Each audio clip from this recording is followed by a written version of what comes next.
When most people hear the word debt, they imagine something heavy, a chain dragging behind every step, a burden, a shadow that haunts your dreams, whispering of bills, deadlines, and sleepless nights. But what if I told you? The wealthy see something completely different.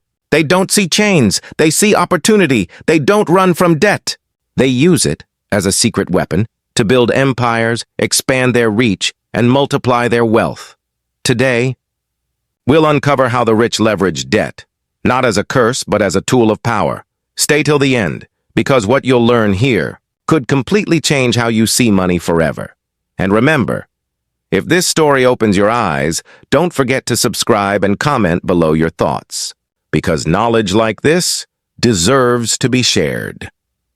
The hidden code: good debt versus bad debt. Before the wealthy ever take a step, they understand one simple truth. Not all debt is evil. There is good debt, and there is bad debt. Good debt. It's like a seed planted in fertile soil. It grows. It creates value. It builds something lasting. Mortgages for rental properties, business loans, investments. These are examples of good debt. They bring money in. Bad debt.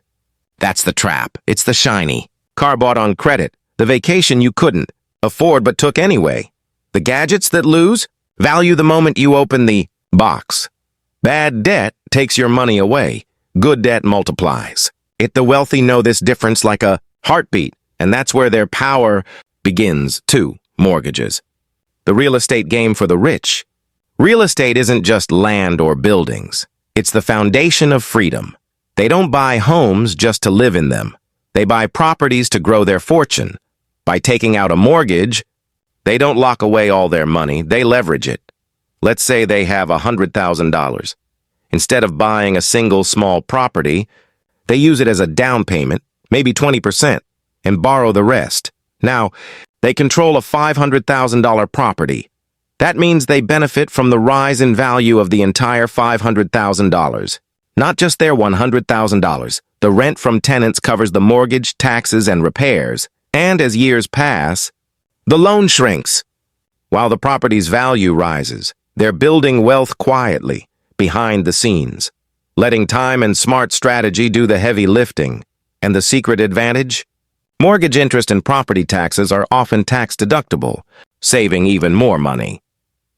The middle class fears debt. The rich command it. Business loans. Fuel for expansion. When most people think of business loans, they think of risk. The wealthy think of growth. A business loan isn't a burden. It's a bridge to new stores, better equipment, advanced technology, and wider markets. Imagine a small company ready to expand. They take out a loan to open a new branch. That new branch brings in more customers, more sales, more profit. And here's the key. They didn't have to give up ownership to make it happen. They keep control. They keep the rewards. And those interest payments? They're often tax-deductible too, lowering the true cost of the loan. It's not about borrowing blindly. It's about borrowing strategically. It's about turning debt into momentum. Margin loans. Playing the stock market game now. This is where the game gets dangerous and thrilling. The wealthy sometimes use something called margin loans.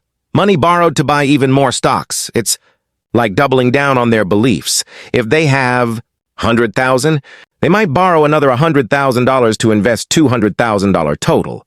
If the stocks rise, their profits multiply. If they fall, losses multiply too.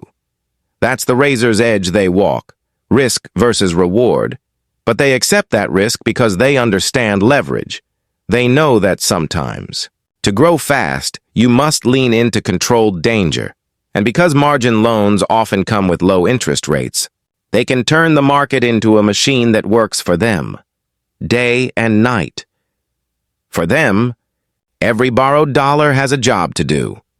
Home equity loans, unlocking hidden wealth picture. This, your home, quietly increasing in value every year. The wealthy look at that and think, why let it sit idle? Through home equity loans or lines of credit, They borrow against that hidden value, their home's equity, and use the money to invest. They might buy another property, start a new business, or invest in stocks that grow faster than the loan's interest rate. It's not reckless, it's precise. It's a chess move, using one asset to create another, and when the interest from those loans can even be tax deductible if used for improvements, that's another silent victory in the game of wealth. Credit lines, the power of flexibility. A line of credit is like a silent ally, always ready when needed. It's flexible, fast, and controlled. You only pay interest on what you use, not the total limit. This tool helps the wealthy manage their cash flow, jump on new opportunities, or cover short-term gaps without draining their cash reserves. Imagine spotting an investment that could double your return, but you need the funds. Now, a credit line gives you that instant firepower. It's like holding a financial sword in your back pocket, drawn only when the right moment strikes.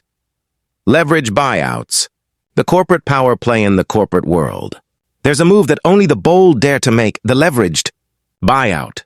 This is when someone buys a company using mostly borrowed money, with the company's own assets as collateral. It's a daring move, but if it works, the rewards are massive.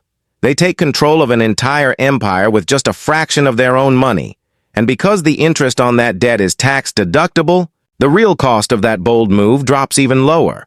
If the company performs well, profits soar, control expands, and the investor walks away stronger than ever. It's a high-stakes gamble, but for the wealthy, it's a calculated one.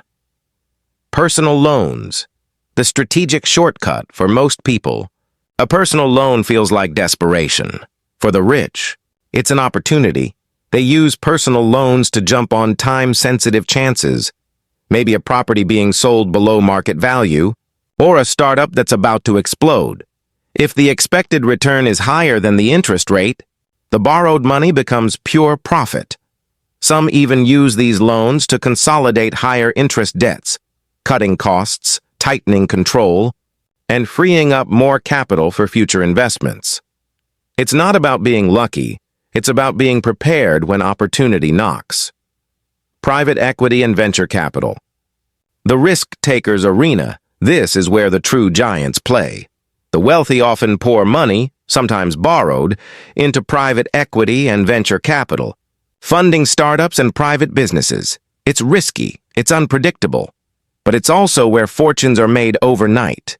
When a small company grows or goes public, the returns can be extraordinary, and by investing in multiple startups, they spread the risk, ensuring that even if some fail, one success can change everything.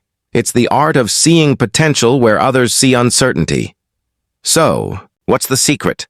The rich don't use debt to survive, they use debt to thrive. They understand that debt, when used wisely, isn't a burden. It's a ladder, a way to climb higher, reach further and build faster. They take what others fear and turn it into fuel, through real estate, through business expansion, through stocks, equity, and opportunity. They use debt to buy assets, things that grow, that produce income, that build value over time. They know the key is balance. Making sure every dollar borrowed earns more than it costs. You don't have to be a millionaire to start. Thinking this way, you just have to change how you see debt. Stop fearing it. Start learning how to use it responsibly, wisely, and strategically. Because the truth is, the power to build wealth doesn't start with money. It starts with mindset. So tell me, how do you see debt now? Is it still a chain, or could it be your key to freedom? If this story made you think differently, leave a comment below. Tell us what part opened your eyes, and don't forget to subscribe for more deep, life-changing stories like this one, because understanding how the wealthy think is the first step to becoming one of them.